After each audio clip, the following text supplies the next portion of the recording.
عمران خان کے دور میں ڈیم بننے شروع ہوئے اور وہ کہتے ہیں، شہباز شریف صاحب کہتے ہیں کہ اس کے دور میں معاشی تباہی ہوئی. بارہ سنگے کی طرح ہو گیا ہے پاکستان. کوئی لمیٹڈ کمپنیاں نہیں ہوتی کہ دیوالیہ ہو کر ختم ہو جائے. کالا ڈیم نہیں بن سکا، جو بن چکا ہوتا تو ہم سیلابوں سے بچ جاتے. بسم اللہ الرحمن الرحیم. میں ہارون رشید ہوں. اب تک کا تجربہ یہ ہے کہ غیر سیاسی موضوعات سے ہمارے دوستوں کو کوئی زیادہ دلچسپی نہیں، حالانکہ بعض اوقات غیر سیاسی موضوعات زیادہ اہم ہوتے ہیں. مثلا تعلیم، مثلا نئی ٹیکنالوجی، مثلا قومی اتحاد، مثلا ہیجان کا خاتمہ. پاکستان جن سنگین مسائل سے دوچار ہے، بارہ سنگے کی طرح ہو گیا ہے پاکستان، جس کے سارے سینگ جھاڑیوں پہ پھنسے ہوں. یہ سینگ جھاڑیوں سے نکل سکتے ہیں. ملک کوئی لمیٹڈ کمپنیاں نہیں ہوتی کہ دیوالیہ ہو کر ختم ہو جائیں. خدا نخواستہ کوئی ملک دیوالیہ ہو جائے پھر بھی اپنے پاؤں پہ کھڑا ہو سکتا ہے. ہر مسئلے کا ایک حل ہوتا ہے. قرآن مجید کہتا ہے کہ کسی انسان پر اس کی استطاعت سے زیادہ، اس کی طاقت سے زیادہ بوجھ نہیں ڈالا جا سکتا، نہیں ڈالا جاتا. اللہ تعالیٰ کسی پر اس کی استطاعت سے زیادہ بوجھ نہیں ڈالتا. یہی ظاہر ہے اس کا اطلاق قوموں پر بھی ہوتا ہے. زندگی میں مسائل نہیں ہوتے، چیلنج ہوتے ہیں. اگر ہم انہیں چیلنج کے طور پر ٹیک اپ کریں اور انہیں حل کرنے کی کوشش کریں تو کوئی نہ کوئی راستہ نکل آتا ہے. پنجابی کا محاورہ ہے، ایک در بند 100 در کھلے. لیکن جب ہم خود ترحمی کی حالت میں ہوں، ترس کھائیں اور اپنے عدم تحفظ کا شکار ہو جائیں تو ظاہر ہے کسی مسئلے کا کوئی حل نہیں ہوتا. اقبال نے کہا تھا، بت خانے کے دروازے پہ سوتا ہے برہمن، تقدیر کو روتا ہے مسلمان تہ محراب. تازہ ترین مسئلہ یہ ہے کہ کشن گنگا پر، جسے ہم دریائے نیلم کہتے ہیں، اور رتلے ایک مقام ہے، وہاں پہ بھارت 2 بجلی گھر بنا رہا ہے پانی استعمال کر کے. رتلے میں 850 میگا واٹ کا اور کشن گنگا پر 350 میگا واٹ کا، جس سے یہ کشن گنگا والے ہمارے نیلم جہلم کے پروجیکٹ کو نقصان پہنچنے کا اندیشہ ہے. پاکستان یہ 19 ایوب خان کے دور میں عالمی تعاون سے، یعنی امریکہ کی کوششوں سے اور ورلڈ بینک کے تعاون سے ایک معاہدہ ہوا تھا پانی کی تقسیم کا. 3 مغربی دریا پاکستان کے حصے میں آئے اور 3 مشرقی دریا بھارت کے حصے میں آئے. منصوبہ یہ تھا، عالمی بینک نے اس وقت نرم شرائط پہ ہمیں قرضے دیے تھے، اور منصوبہ یہ تھا کہ مغربی دریاؤں کا پانی مشرقی دریاؤں میں ڈالا جائے گا نہریں بنا کر، جس کی اندرون ملک مخالفت شروع ہو گئی، خاص طور پر سندھ میں. اس کی وجہ سے کالا باغ ڈیم نہیں بن سکا. جو بن چکا ہوتا تو ہم سیلابوں سے بچ جاتے اور 1 ارب یونٹ بجلی بھی پیدا کر رہے ہوتے. لیکن ہمارا اندرونی خلفشار، ہماری باہمی غلط فہمیاں، ہمارا باہمی تصادم بہت سے مسائل پیدا کرتا ہے. تازہ ترین واقعہ یہ ہے کہ اچھا، وہ جو معاہدہ تھا اس میں 3 تجاویز تھیں. اگر کوئی اختلاف رائے ہو، تصادم ہو تو کیسے حل کیا جائے. 1947 میں پاکستان کے بنتے ہی بھارت نے پاکستان کا پانی روک دیا تھا اور ہمیں پانی خریدنا پڑا تھا بھارت سے. اس کے بعد یہ کشمکش جاری رہی. اس وقت پاکستان نسبتاً ایک مضبوط ملک تھا اور دنیا میں ہماری کچھ پذیرائی تھی. چنانچہ عالمی بینک ہماری مدد کو پہنچا، امریکہ ہماری مدد کو پہنچا اور معاہدہ طے پا گیا، سنتاس معاہدہ. اس کے تحت 3 طریقے ہیں.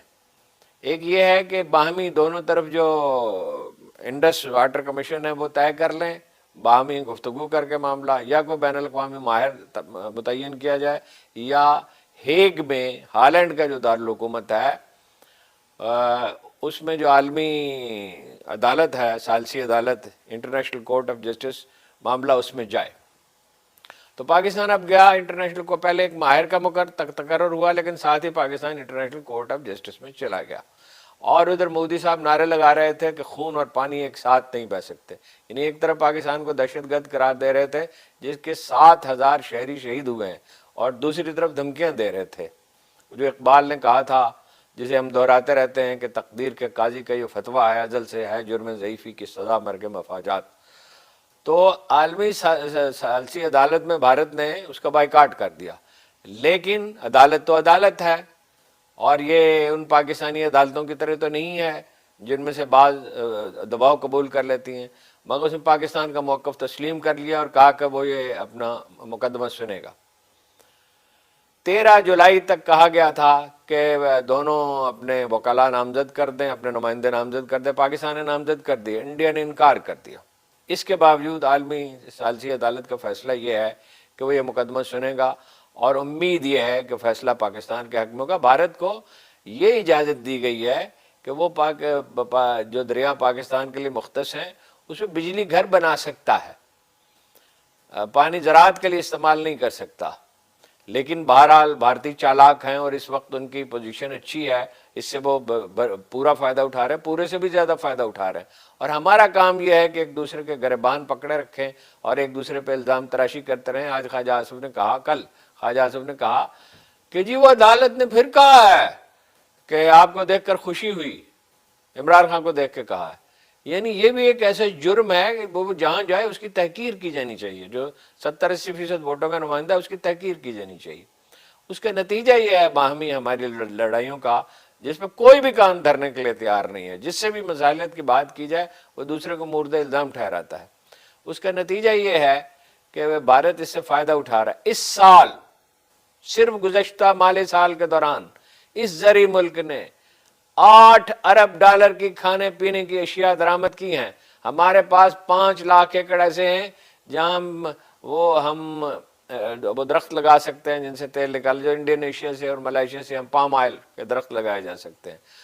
ہم یہ سرسوں کا جو تیل ہے، جو اس کی نئی اقسام ہے، وہ جو سورج مکھی، بے شمار ہمارا پورا پوٹینشیل ہے کہ ہم اپنے لیے کھانے کا تیل جس میں $3-4 بلین ہمارے سرو ہوتے ہیں وہ بچا سکتے ہیں، لیکن کوئی منصوبہ بندی نہیں کی۔ 50-60 برس بیت گئے، کوئی نیا ڈیم نہیں بنا تھا۔ عمران خان کے دور میں ڈیم بننے شروع ہوئے اور وہ کہتے ہیں، شہباز شریف صاحب کہتے ہیں کہ اس کے دور میں معاشی تباہی ہوئی۔